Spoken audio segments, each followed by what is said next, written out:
how to do something big. Everybody wants to do something big in their life, you know, be a millionaire, entrepreneur, whatever it might be. And I was, pretty nice night. Look at that outside. Pretty crazy looking. That's not pollution, I don't think, from LA. Just looks cool. I was just reading this book. This is, some people consider it the best business book you can ever read. That's what Wall Street Journal calls it. It's called Getting More. It's by this Wharton professor. He teaches a class at Wharton Business School. That's the most sold out class in history of the university. And he has this one little chapter. He goes, you know, why did he call this wanting more? He says, that's one of the instinctive human desires, isn't it? More. Whenever you do, whatever you do, don't you wonder if there's more? Doesn't have to mean more for you and less for someone else. It just has to be more. And it doesn't necessarily mean more money. It means more of whatever you value. More money, more time, more food, more love, more travel, more responsibility, more basketball, more TV, more music. And I just was thinking about, I mean, what I'm talking about now isn't necessarily about this book, but that's it. It's like there's something intrinsically built into us, this instinct. And I'm sure you've had it. I'm sure you had a cool idea before and you saw someone else actually do it. That's one of the most painful things that can ever happen to you in life, that missed opportunity where you see, it's like Netflix. I have to wonder how many people thought of the idea of just shipping DVDs in the mail instead of having stores like Blockbuster. Blockbuster ended up bankrupt, and Reed Hastings started Netflix, and now is, you know, built one of the coolest companies in the world. I was just watching a documentary on my phone on Netflix. 30%, at peak hours, 30% of the entire internet in the United States is running through Netflix. And so he took an idea and got more and more and more in a good way, in a way that benefits society, created something, a cool idea and innovation. And so, you know, today I thought I would talk about this subject for a second, whether it's you being a millionaire entrepreneur or you wanting more just quality of life. Like, what does it take to do big things? And so I think the first thing, I've talked about this before, it's like start with the principle of inversion.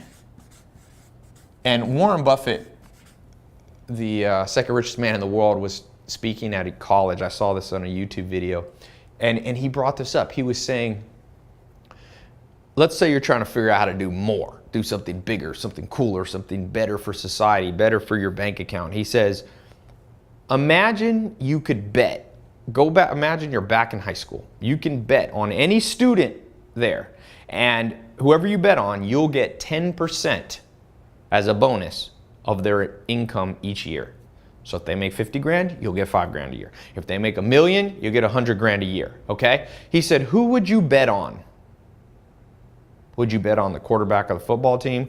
Would you bet on the best looking person, the most popular person? He said, no. You would probably look for a set of intangibles. And then he said to take this exercise one step further, and of course Warren Buffett used this to become more than a millionaire investor. He used it to become a billionaire investor. He said, well, who would you bet against? And that's the principle of inversion. Flip it around. To know how to do something big, what guarantees that you will never do anything big? And Charlie Munger, who's the business partner of Warren Buffett, was asked that question. And he said 2 things: sloth and unreliability.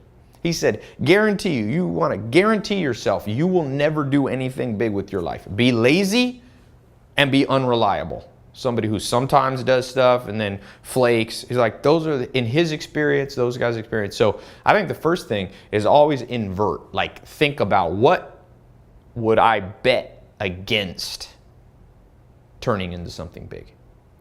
And then make sure you never do those things.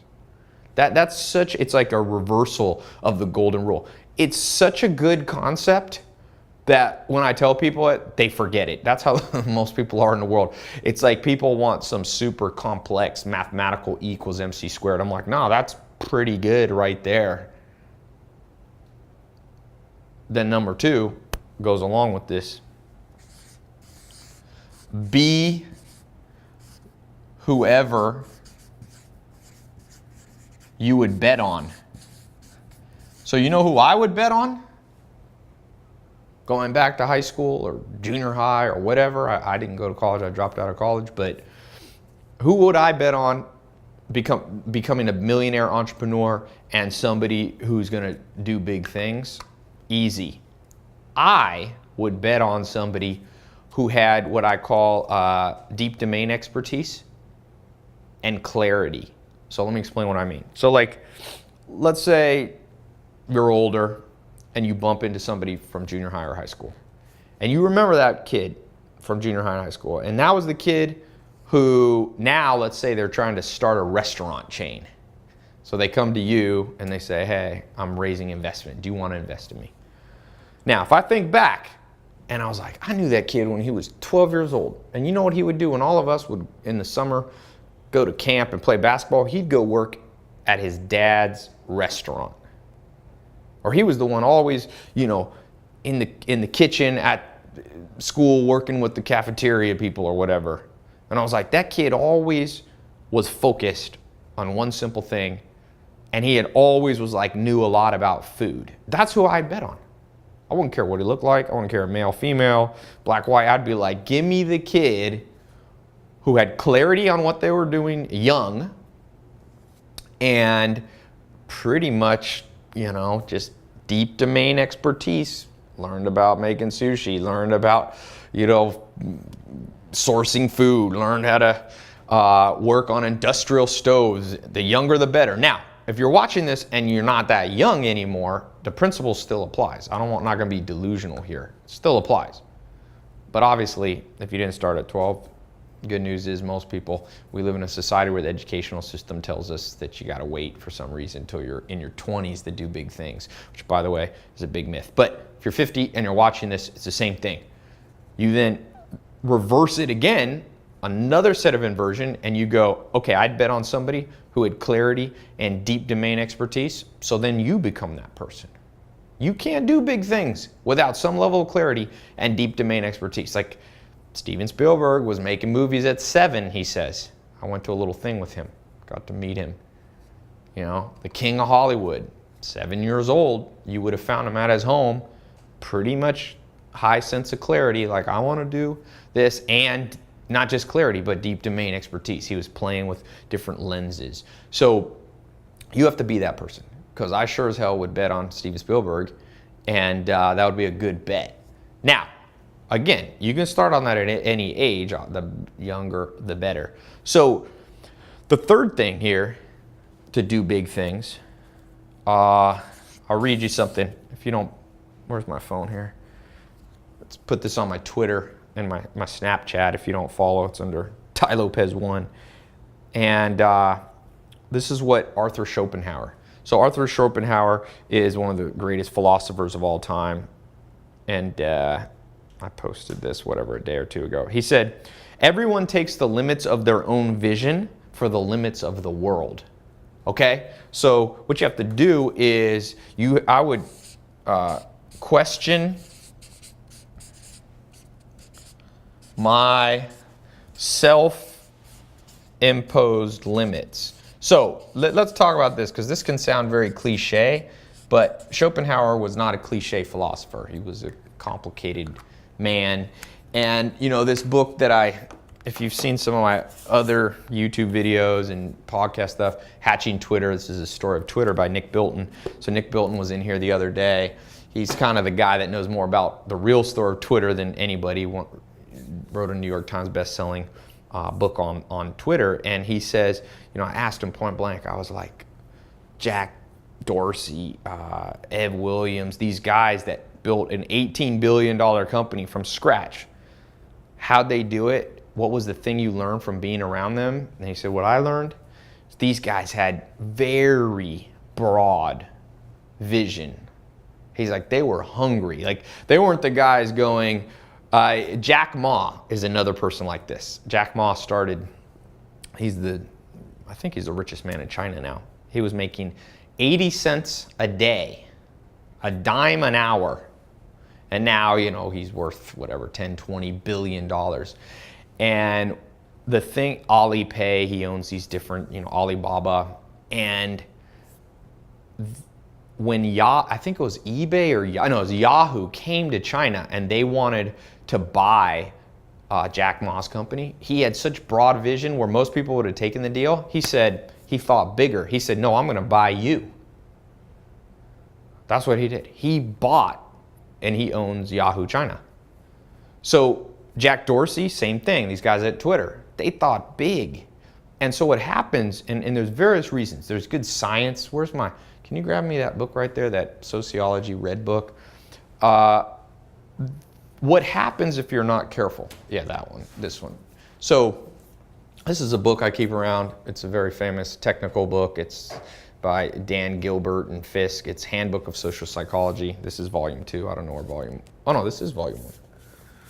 Oh, I have volume 2 here. So it's this complicated book on, convergences and using the self to understand reflected self-appraisals. And one of the concepts that's in these type of books is something called social controls.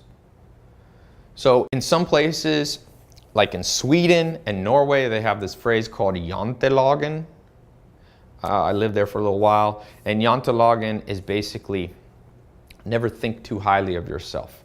If you try to stand out, they'll push you back down. That's what jantelagen somewhat means. There's a similar saying in Japan, the nail that stands out gets pounded down again.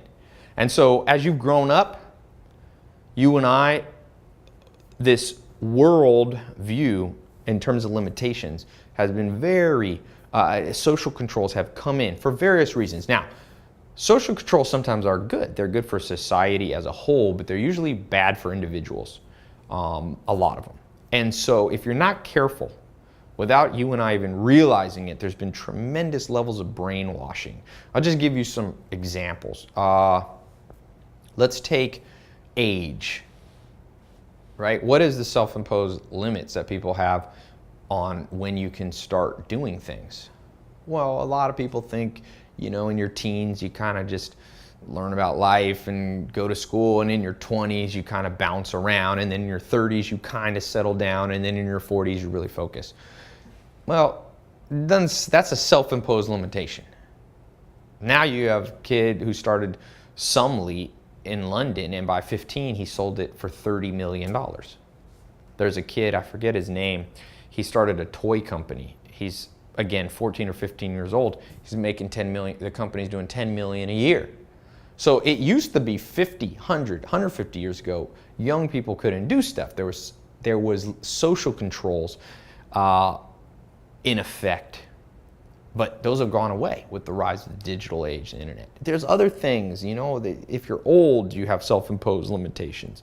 The truth is of the matter, without being cliche, is there are limitations that you and I have. They're just usually not the ones we think. Let me say that again. There's limits to whether you can become a millionaire entrepreneur. Not everybody watching this can, but many, many more of you can than you give yourself credit for.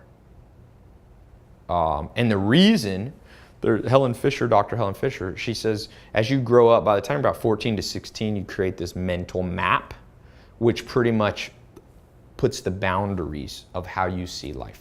Oprah Winfrey says when she first made, I think she said she got signed as a news anchor or something for $3,000 or $4,000 a month.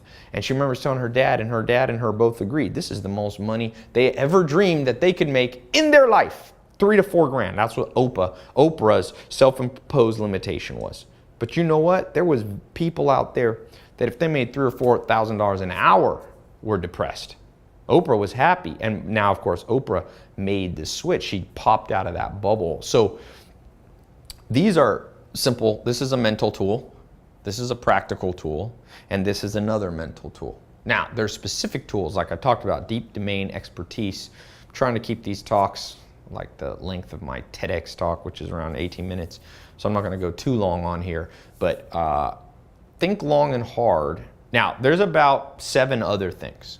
I would say there's 10, like the 10 commandments to doing big things. That's how I teach it when I'm training people that run companies that I start or invest in. So these are 3 that I start with in this exact order. You begin with the inversion process. Then you switch over related to this.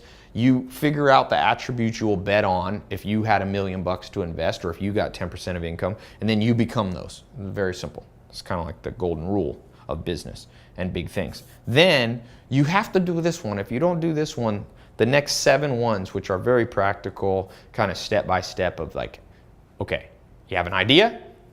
Do you get a lawyer to patent it, trademark it? Do you buy a domain name?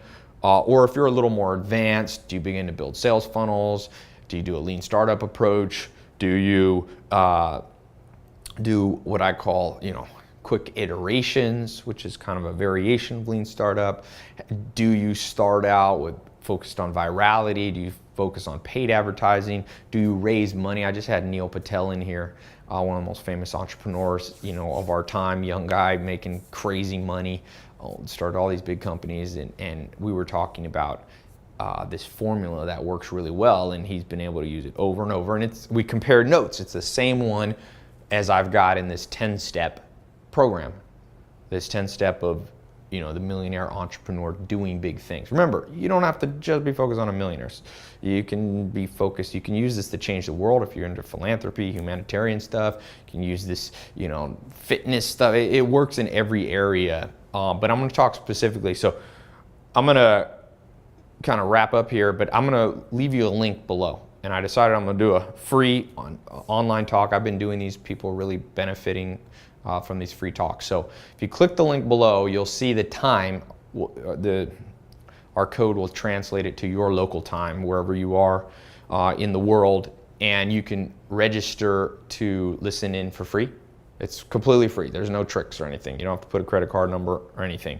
So you just click the link, it'll pop up, and it'll give you the time, and you can just, and the reason we register people is I've been having a ton of people come on them when I make them free, like some of the stuff that I charge for, so that when I do things free, people are like, oh my God, I want this stuff free. So make sure you don't procrastinate. Click the link, because we're capping how many people that we let on at a time and can comment. It's going to be a live talk, so you can interact and chat and stuff and ask your questions. So remember, now one quick thing, when I was talking about, because the next one starts to go through the practical execution things. One cool thing, I was just talking to Neil Patel, is like, you don't need $1 million. Like one of his businesses he started, it took $1 million to get it off the ground.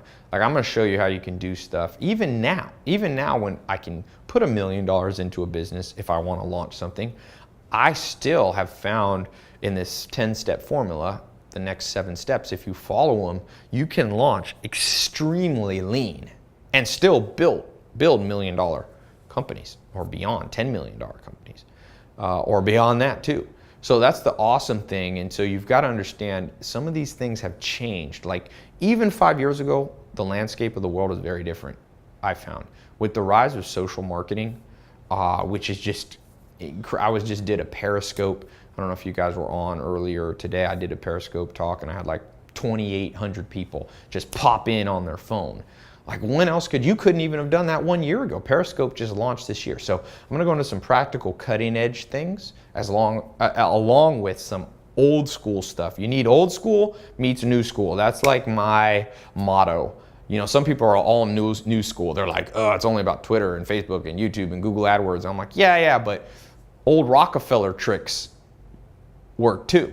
Rockefeller was 1800s. He made so much money in today's dollars. He had $600 billion, almost over half a trillion dollars. So I'm going to show you in these 10 tools, when you click the link and you register, when you pop in there and listen you can listen on your phone, you can listen on your computer, you can listen at work, you can listen in the car, you can watch it, or you can just listen. It'll work both ways.